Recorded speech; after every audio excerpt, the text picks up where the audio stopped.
على أشرف الأنبياء والمرسلين سيدنا محمد وعلى آله وصحبه ومن تبعهم بإحسان إلى يوم الدين.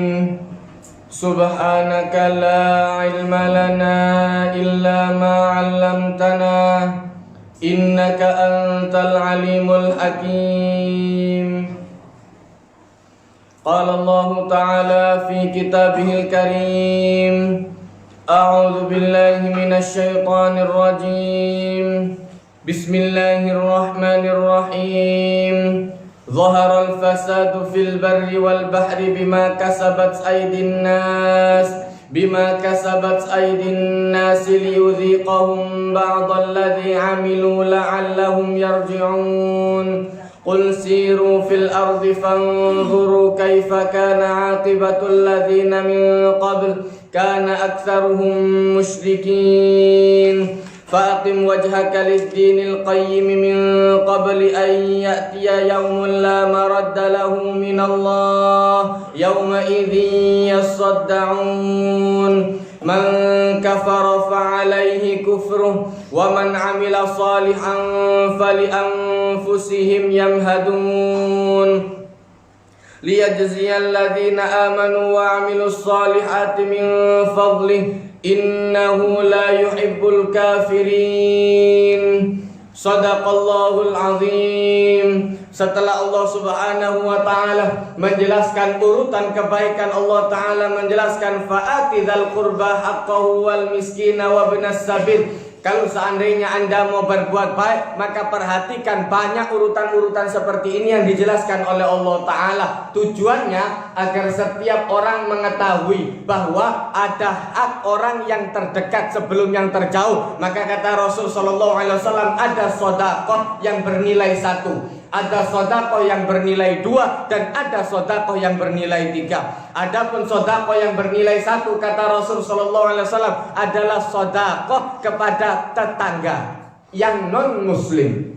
Itu sedekah yang bernilai 1. Kemudian sedekah yang bernilai 2, kata Rasul sallallahu alaihi wasallam, Anda sedekah ke tetangga yang muslim. Anda sedekah ke tetangga Anda yang muslim. Itu sedekah pahalanya 2. Pahala sedekah dan pahala menyambung silaturahmi sesama orang Islam. Kemudian kata Rasul sallallahu alaihi wasallam, ada sedekah yang bernilai 3. Apa? Sedekah kepada tetangga muslim yang ada hubungan kerabat. Ada pahala sedekah, ada pahala menyambung silaturahim karena itu keluarga kita, dan ada pahala silaturahim karena itu adalah saudara Islam kita. Jadi beda. Maka Allah Ta'ala mengajarkan yang pertama, fa'ati dzal qurba, perhatikan kerabat terdekat. Karena kadang-kadang orang sedekah langsung jauh, tapi dekatnya ngomel semua. Orang kayanya luar biasa, tapi semua keluarganya menghina dia. Soge luar biasa. Dulure dhewe tak dasangi lono dhewe. Percuma ngono wis percuma. Kenapa? Karena terlalu medit.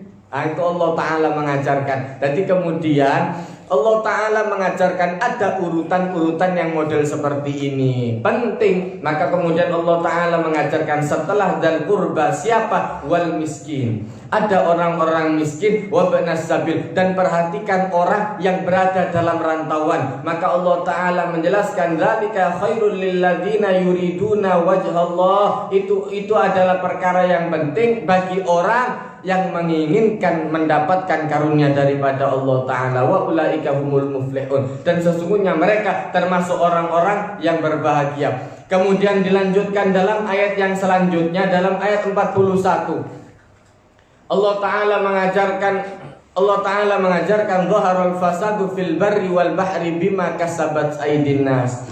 Telah nampak kerusakan di bumi, di daratan dan di lautan. Nah, ini kemudian penting. Ada beberapa mufassir yang kemudian menjelaskan bahwa fil barri wal bahri itu albarnya adalah daratan, al-bahr kemudian baharnya yang harusnya lautan. Itu mereka ada yang menjelaskan bahwa itu adalah hewan-hewan ternak. Pokoknya kayak ngono lah. Intinya di daratan dan di lautan. Karena kenapa? Manusia itu dihidupkan oleh Allah Ta'ala di medan itu. Jadi kemudian ada yang berusaha untuk hidup di luar negeri, untuk hidup di luar angkasa segala macam. Loh, Allah Ta'ala menjelaskan fungsinya kita itu khalifatan fil ardh, untuk menjadi khalifah, wakilnya Allah Ta'ala di bumi, di titik bulan, bukan di Mars.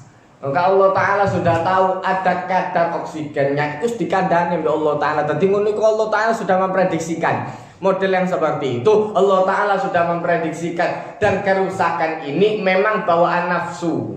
Makanya kemudian ketika manusia akan diciptakan oleh Allah Ta'ala, kata Allah Ta'ala, ini ja'in fil ardi khalifah, saya akan menjadikan di atas bumi ada wakilku, kata Allah Ta'ala, orang yang akan memperbaiki. Maka malaikat protes, qalu ataj'alu fiha may yufsidu fiha wa yasfikud dima. Ya Allah, apakah Anda menciptakan orang yang akan hidup di sana dan kemudian mereka menumpahkan darah, merusak di atas bumi? Maka Allah Ta'ala mengatakan, inni a'lamu ma la ta'lamun. Jadi memang pengalamannya malaikat itu di dalam beberapa riwayat dijelaskan sebelum manusia ada makhluk dari bangsa jin yang diciptakan oleh Allah Ta'ala hampir mirip seperti manusia. Dan ini dalam beberapa riwayat kemudian masih ada yang menjelaskan ini masih ada turunan dengan apa nanti yang diturunkan yang akan didatangkan sama Allah Ta'ala, Ya'juj Ma'juj, jin dari bang iblis, tapi modelnya seperti manusia, fungsinya untuk ngerusak. Model kayak ngono iku sing yang kemudian menjadi traumanya malaikat. Ya Allah, kalau seumpama ada yang model seperti itu lagi ada di atas alam, nanti bakal ngerusak lagi. Tahu kenapa? Ini bawaan hawa nafsu. Akalnya sedikit, kemudian hawa nafsunya banyak. Itu makanya orang disuruh oleh Allah Ta'ala, wa amma man khafa maqama rabbih wa nahan nafsa 'anil hawa, mencegah hawa nafsu. Orang yang takut kepada Allah Ta'ala dan berusaha mengendalikan, tutup dilos. Kalau seandainya nafsu ini dilos, daun marini, Anda kepingin duit, daun marini ini terus. Hawa nafsu itu kalau mau diikuti terus sampai tadi sak soge-sogene wong tetep cek kurang sih anak.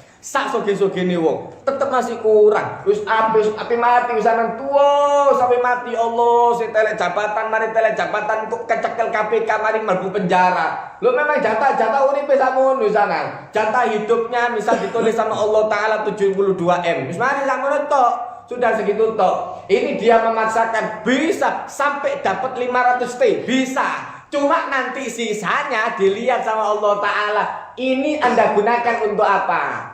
Digunakan untuk jalur yang baik, alhamdulillah. Oleh toko sing hasil korupsi, ayo mari ngono mlebu penjara padha wae. Jatah hidupnya 62 M sudah digunakan semuanya 61 M, tinggal 1 M. Begitu mari kecekel di mlebu penjara, mangane tahu, ambek tempe. Padha wae. Atta duitmu miliaran, nek mangane tahu tempe padha wae. Wis padha ambek arek nang pondok atar nyekel dhuwit kan bisa ngono bisa. Wis panganane wis kaya ngono-ngono wae. Lah kok cek repote cuma ape mangan tahu tempe perlu korupsi sakmono akeh ini. Allah Ta'ala mengajarkan kira-kira modelnya seperti itu. Jadi kemudian traumanya malaikat karena ada makhluk sebelum manusia yang kemudian diutus oleh Allah Ta'ala untuk memperbaiki, ternyata tambah ngerusak. Dan memang mensyariatkan perang, langsung perang ajur semua, maka dihabiskan semua oleh Allah Ta'ala. Maka setelah generasi yang itu habis, Allah Ta'ala baru menurunkan generasi manusia. Begitu generasi manusia ini ada, Allah Ta'ala menyuruh untuk memperbaiki. Khalifah itu untuk memperbaiki, itu kayak ngerusak.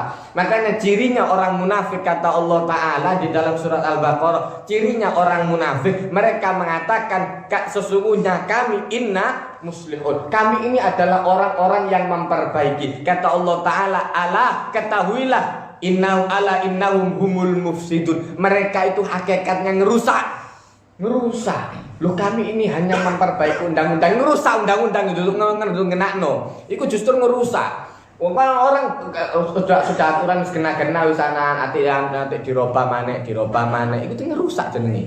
Jadi memperbaiki. Allah Ta'ala itu tahu mana yang memperbaiki dan mana yang ngerusak. Dan itu Allah Ta'ala ajarkan kepada orang sing utake waras. Sing utake gak waras gak iso. Karena pelajaran seperti ini agama itu mesti akal. Makanya kemudian butuh akal, dalam pelajaran agama. Makanya ladina liman la aklala, tidak beragama orang yang tidak punya akal. Makanya syaratnya orang yang tidak sholat, 1 non muslim, 2 orang yang tidur sampai dia bangun, ini rufi al-qalam, kemudian bayi sampai dia balik, terakhir gila sampai dia waras. Kalau seandainya kemungkinan bayi kan tidak mungkin yo, rodok soro sepertinya untuk balik menjadi bayi lagi. Maka kemudian bagaimana caranya tidur sampai bangun atau edanai, tak usah sembahyang kan, wong edan tidak wajib sembahyang, bebas sana. Jadi anak kepingin tidak sembahyang tadi wong edan semari cepat, tak usah sembahyang nek koyo ngono. Kenapa? Tidak dianggap memang tidak dianggap, mesti dimaafkan sudah. Wis wong edan mesti dimaafkan. Mau apa dia apa namanya? Maka Allah Ta'ala mengajarkan, demikian kata Allah Ta'ala, ketika Allah Ta'ala mengajarkan dhaharal fasadu fil barri wal bahri bima kasabat aydin nas. Allah Ta'ala terkadang menisbatkan yang seperti itu ada campur tangan daripada Allah Ta'ala. Seperti kemudian ketika Allah Ta'ala menjelaskan ma asaba min musibatin fil ardi wala fi anfusikum illa fi kitabim min qabli an nabra'aha inna dzalika 'alallahi yasir. Ada kalanya musibah itu di atas kewenangan kita, ada kalanya musibah itu justru berada di kewenangan kita. Kita yang tambah ngerusak, makanya ada ranahnya kita, ada ranahnya Allah Ta'ala. Ini tidak bisa ditembus, sulit untuk ditembus. Anda mau berusaha seperti apa, mau dimodali kayak apa, sama seperti orang dagang, sama seperti orang berdagang. Mau dimodali seperti apapun, wayai bangkrut, dimodali sampai ratusan juta entek.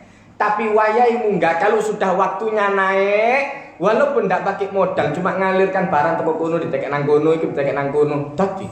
Loh, Abu Musa al-Asy'ari dulu modelnya seperti itu. Sampai tadi orang kaya luar biasa, itu modelnya sama seperti itu. Saya tunjukkan pasar saja. Begitu sampai di pasar, cuman mengalih-alihkan barang saja. Iki toko kene ditolang kene, iki ditolang kene. Dia tadi melok tadi makelar, tadi sampai tadi wong sugih luar biasa. Loh, kalau sudah waktunya jadi murah. Tapi nek wis wayahe bangkrut, dimodali sampai entek, tetap tidak bisa munggah. Maka Allah Ta'ala mengajarkan, ada yang dalam ranahnya kita, ada yang dalam ranahnya Allah Ta'ala. Yang dalam ranahnya Allah Ta'ala ini kita disuruh menerima dan sabar. Kenapa? Memang itu cobaan daripada Allah Ta'ala. Tidak gelem dicoba mati. Karena wong mati kalau cobaan, tinggal menerima amal, tinggal menerima hasil amal perbuatan. Sing sabar us oleh apike, sing tidak sabar us oleh elek ngono ae. Tapi kalau selama Anda masih hidup, Anda masih diuji oleh Allah Ta'ala. Am hasibtum an tadkhulul jannata walamma ya'tikum mathalul ladzina khalau min qablikum massatumul ba'sa wad-dharra'u wa zulzilu hatta yaqula ar-rasul wal ladzina amanu ma'ahu mata nasrullah ala inna nasrallahi qarib. Tadi mesti diuji sama Allah Ta'ala sampai orang itu digoncang dengan sebesar-besarnya oleh Allah Ta'ala, sampai seakan-akan koyo aku ndak didelok blas sampai Allah Ta'ala ngono.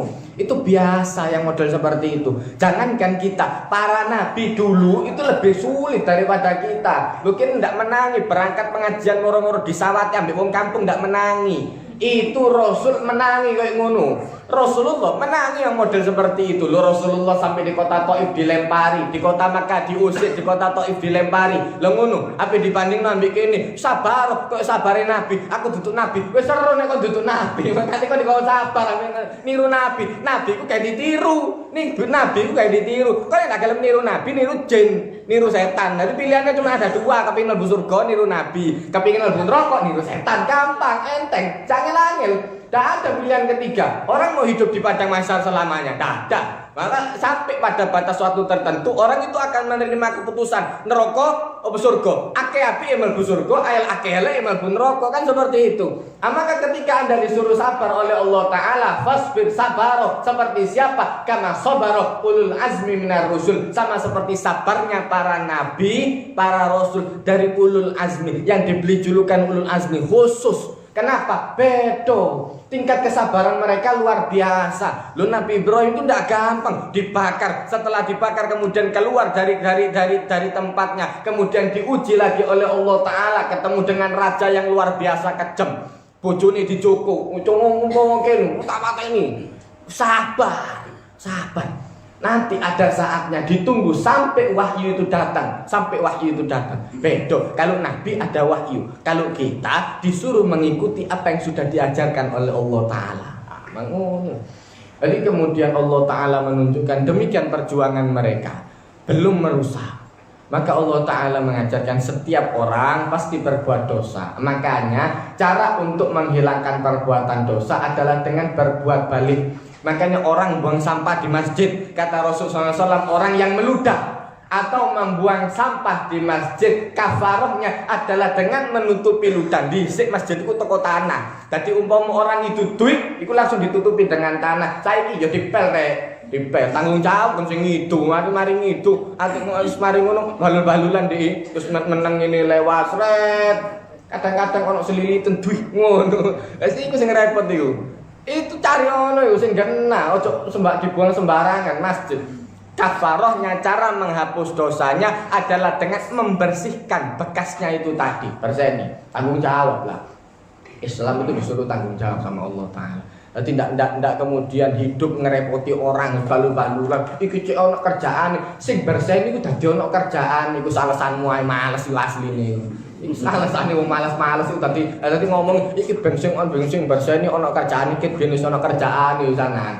Terus kan ngebagi kerjaan itu tambah nek dosa ngerepot ngel-ngel wong nyorot-nyorot wong tambah dosa. Maka Allah Ta'ala mengajarkan demikian kata Allah Ta'ala, di laut, tidak di laut dan tidak di darat. Subhanallah.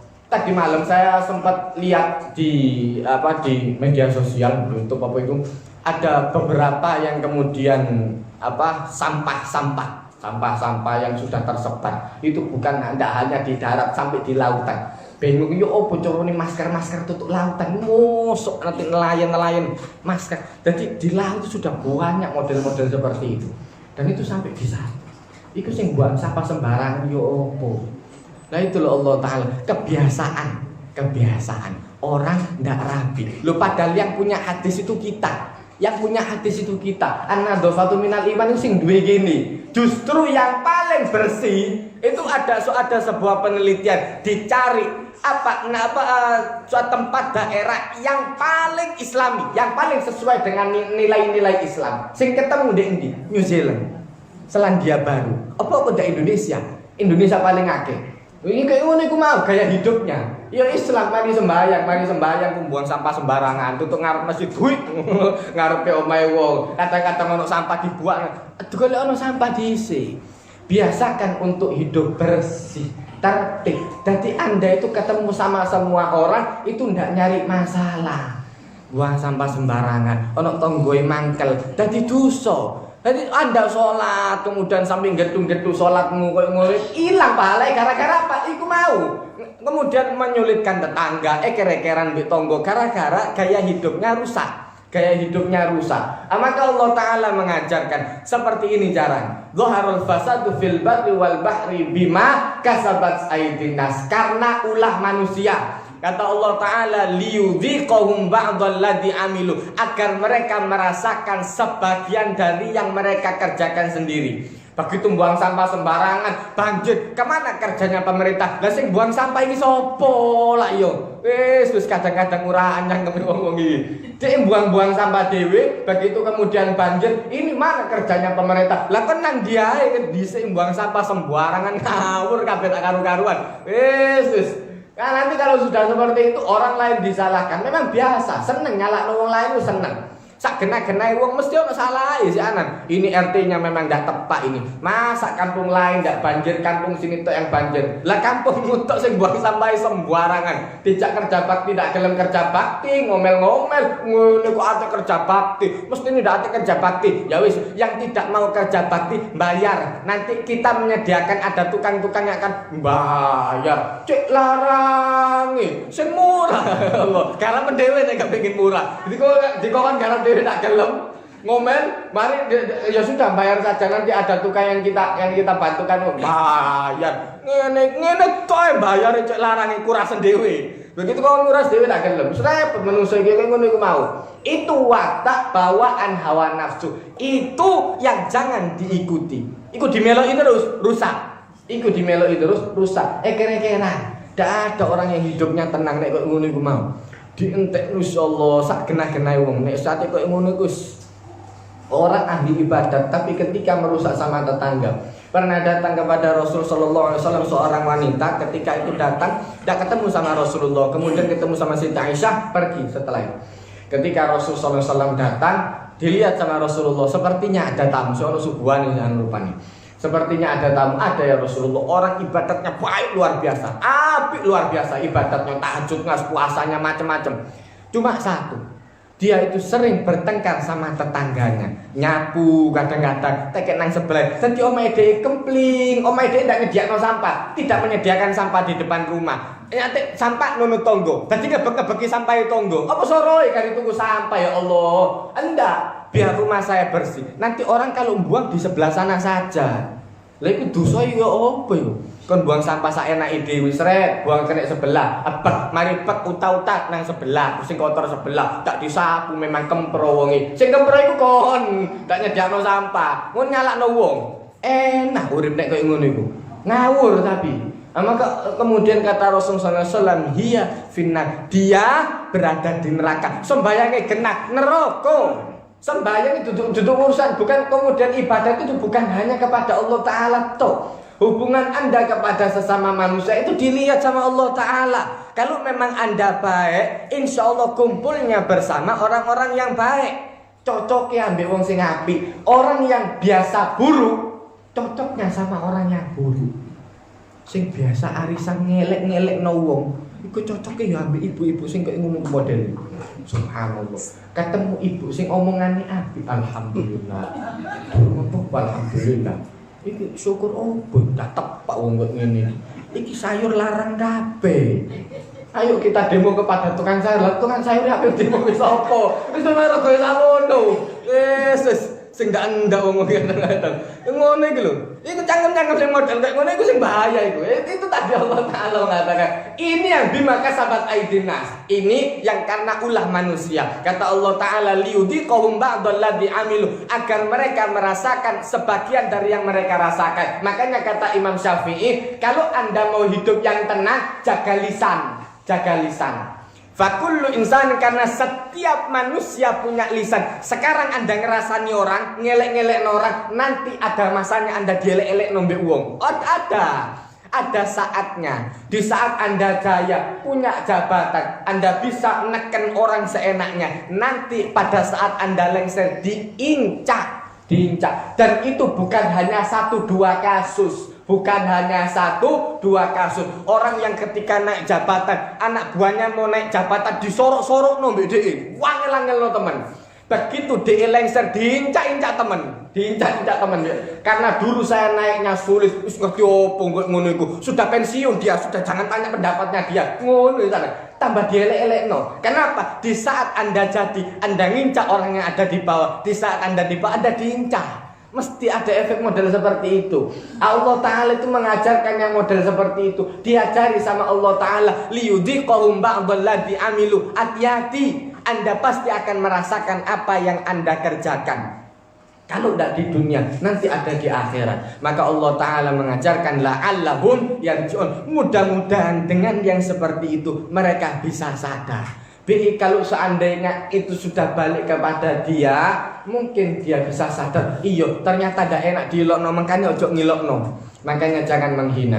Kemudian Allah Ta'ala mengajarkan, qul, katakan kepada mereka, siru fil ardh, jalanlah di atas bumi, fanzuru kaifa kana aqibatul ladina min qabl, perhatikan bagaimana akibat orang-orang yang mendahului mereka. Dulu orang-orang yang zalim, delon sing gak gelem sembahyang, dadi apa?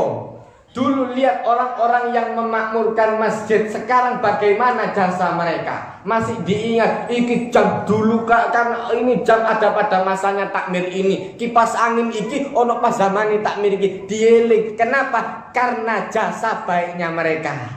Umpomo ate ngerusak, wes tambah nemen. Iki masjid asli ini genah. Begitu kemudian ketika kedatangan orang ini dan dirusak kabeh delok entah ya Allah, sudah pokro kabeh sana lungono. Orang yang diingat dari apa yang dia lakukan. Ketika yang dia lakukan baik, insya Allah akan menerima kebaikannya. Dan anak turunnya nanti akan mendapatkan cipratan nama baik. Tapi kalau seandainya dia berbuat rusak, bukan hanya dia, anake bojone, iki bojone maling, iki anake maling, ngono.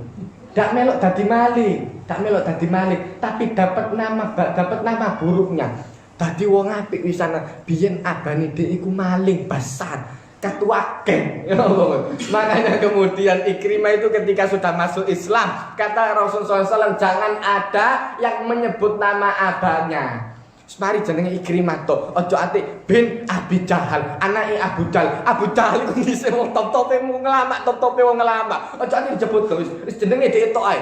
Ojo ati disebutno bapake. Kenapa? Nanti begitu disebutkan nama ayahnya, orang langsung pikirannya anake wong rusak iki. Dadi begitu dia ada kesalahan, memang pantas anake wong rusak memang. Sudah ado-ado memang. Begitu ada barang yang katut, ndak niat maling dhek, katut karena kemudian metu barengan sandali mungkin dhek wis tak ketok apa.